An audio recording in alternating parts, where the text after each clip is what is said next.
My name is Sienna, and I haven't spoken to my family in 5 years. Not one word. Not a text, not a birthday call, nothing.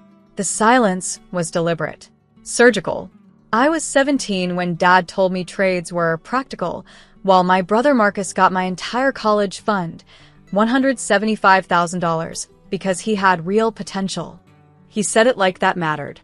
Like potential was currency, and I'd somehow run short. Marcus was charming then, always was. He had Dad's eyes and Mom's ambition, which meant he got everything. I got the rest. So, I taught myself. Community college at night, working days, building a freelance design portfolio in my apartment's corner. 5 years of grinding in the dark while Marcus probably burned through that money like it grew on trees. I didn't check. Didn't want to know what he was doing with my future. I launched my own firm last year. Boutique brand strategy for tech companies, the kind of work that pays obscenely well when you're good. I was building something real. Something mine. Then they walked through my office door on a Tuesday afternoon, and my mother looked like she'd aged a decade. My father stood behind her, jaw tight, eyes desperate. Marcus wasn't with them. Mom's hands were shaking, actually trembling as she gripped the edge of my desk like it was the only solid thing keeping her upright. Dad looked smaller than I remembered, not physically, but the way he carried himself had shrunk. 5 years of silence had redrawn my memory of him. Sienna, Mom whispered. Just my name. Like saying it was an apology. I didn't stand. Didn't offer them a seat. Professional distance. Practiced coldness. Marcus lost everything, Dad said flatly. The money. Our house. He borrowed against it without telling us and made bad investments with people who weren't legitimate. I felt nothing. That was the worst part. I expected rage or vindication, but there was just a hollow echo where those emotions should have been. He's gone, Mom continued, her voice fracturing. Left town 3 months ago. We don't know where. He left a note saying he couldn't face what he'd done. Part of me wanted to laugh. The golden child finally tarnished. But looking at my mother, actually looking at her, I saw something worse than my anger reflected back. I saw regret so complete it had physically unmade her. Dad cleared his throat. We came to ask if you'd help us find him. We thought, maybe he'd contact you. The irony was so sharp it could draw blood. He'd never contact me. I was the ghost he'd never acknowledged. Why would he contact me? The question came out colder than I intended. Maybe exactly as cold as I intended. Dad shifted his weight. Because you're his sister. Because despite everything, he stole from me. I said it flatly, like reading a contract clause. Not borrowed. Not shared. Stole. And you let him. You told me I didn't matter enough for that money, that I needed to learn a trade like some kind of punishment for not being him. Mom flinched visibly. Dad's jaw clenched. We know, Mom said quietly. We know we failed you. Those words should have shattered something inside me.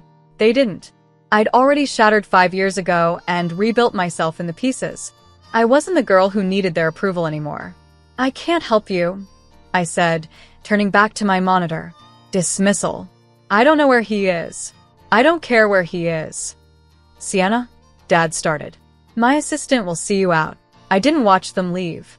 I heard Mom's breathing catch, heard Dad's heavy footsteps, heard the door close with the finality of a period at the end of a sentence. I stared at my screen without seeing anything. Then my phone buzzed. Unknown number. A text that made my blood go still. Hi sis. Dad told me they found you. We need to talk. It's not what you think. Please. It was Marcus. My hands went numb holding the phone. 5 years of constructed indifference shattered in 3 sentences. I didn't respond. Couldn't. But I saved the number. Obsessed over it like it was evidence in a case I'd been building against him my entire adult life. He texted again that night. I know you hate me. You have every right. But Dad's lying about what happened. Not to hurt you, to protect me. I need to tell you what actually went down. I ignored it. Went to the gym, destroyed myself on the treadmill until my lungs burned, came home and poured wine I didn't taste. My carefully constructed life suddenly felt like a stage set, impressive from the front, hollow behind the curtains. The next morning, a package arrived at my office. Hand-addressed, no return address. Inside was a leather journal filled with Marcus's handwriting. Dated 5 years back. Day 1. Dad gave me the money today. Sienna doesn't know yet. I'm supposed to invest it, build something. Dad says this is my chance to be the son he always wanted. My stomach twisted. Day 47. I tried to tell Dad I didn't want this. That it was wrong. He said Sienna was different, that she'd figure it out, that some people are meant to struggle. I don't think that's true, but he's my father. Page after page of guilt. Confession. A boy drowning in someone else's expectations. The final entry made me stop breathing. Day 183. I finally did it. Gave it all back. Paid Sienna's full tuition anonymously through the university. I couldn't live with this anymore. Dad will destroy me when he finds out. I read that final entry 17 times. My vision blurred. My hands shook in a way they hadn't since I was 17 years old. He'd given it back. All of it. Anonymously. But I'd never gone to college. I'd walked away from the acceptance letters, convinced the money was gone. Convinced I was disposable. I'd built my entire identity on being the daughter they didn't choose. The girl who had to claw her way up alone. That identity was a lie. I called him. First time hearing his voice in 5 years. He answered on the first ring like he'd been waiting by the phone. Sienna. You gave it back. I said, not a question. Silence. Then, yeah. I did. Why didn't you tell me? Because Dad told me if I said anything, he'd make sure you never believed me. He said you'd think it was guilt talking. And he was right, you would have. Marcus's voice cracked. So, I let you hate me. It seemed fair. For taking 5 years to grow a spine. I couldn't speak. Couldn't process. I lost everything trying to prove to Dad I was worth something, he continued. Bad investments, bad people. All because I was still trying to earn what he'd already decided I deserved. The irony would be funny if it wasn't so pathetic.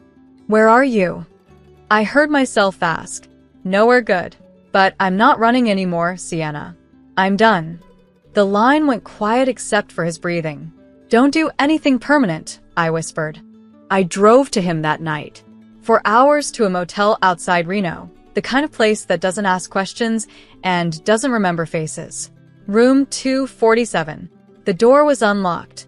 Marcus sat on the bed in darkness, 30 pounds lighter than I remembered, his face hollowed by something deeper than hunger. When he saw me, he didn't move.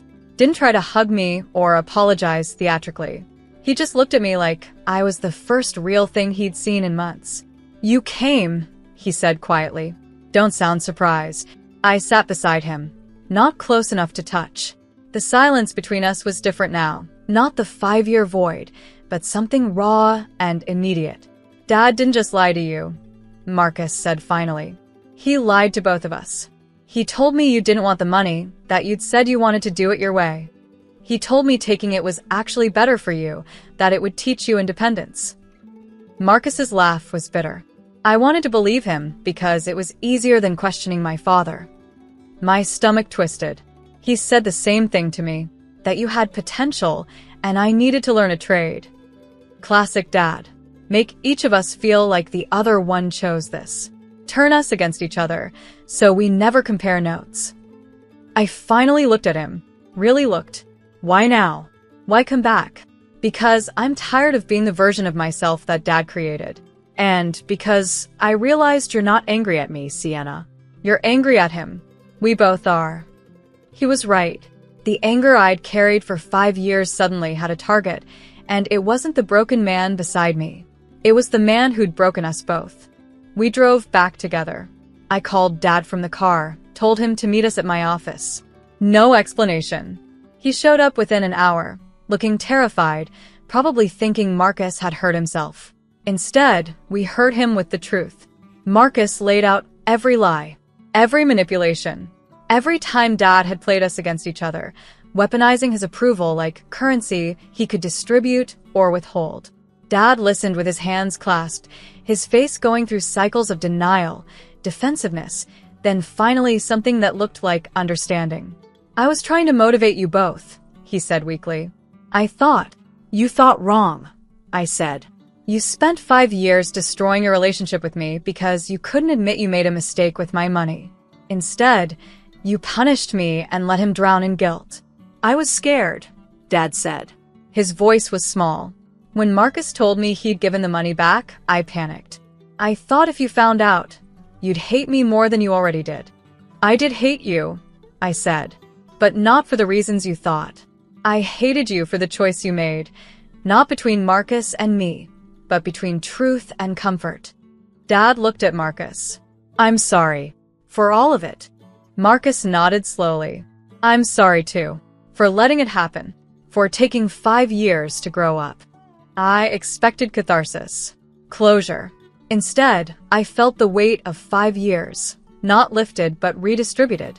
Shared now, instead of carried alone. Dad left that night. Mom called me 2 days later, asking if she could see me. But first, I had to decide if forgiveness meant forgetting. Mom came to my office on a Saturday morning. She brought photos, old ones from before everything fractured. Me at 8, Marcus at 5, both of us laughing at something Dad had said. A family that existed before the lies calcified into structure. I can't undo what happened, she said, sitting across from me the way Dad had done. But I want you to know I see it now. I see how I let him make decisions that weren't his to make. How I stayed quiet when I should have spoken. I listened without interrupting. That felt like the most honest thing I could do. What do you want from me? I asked finally. Nothing. Everything. I don't know. She paused. I want my daughter back. But I understand if that's not possible. It wasn't possible. Not completely. The girl I'd been at 17 was gone, dissolved into the woman I'd become through necessity and spite. But maybe that was okay. Maybe the broken version was better, more honest, more real, less willing to accept comfortable lies. I'll try, I said, but it won't be the same. I know. Marcus and I started meeting for coffee. Slowly.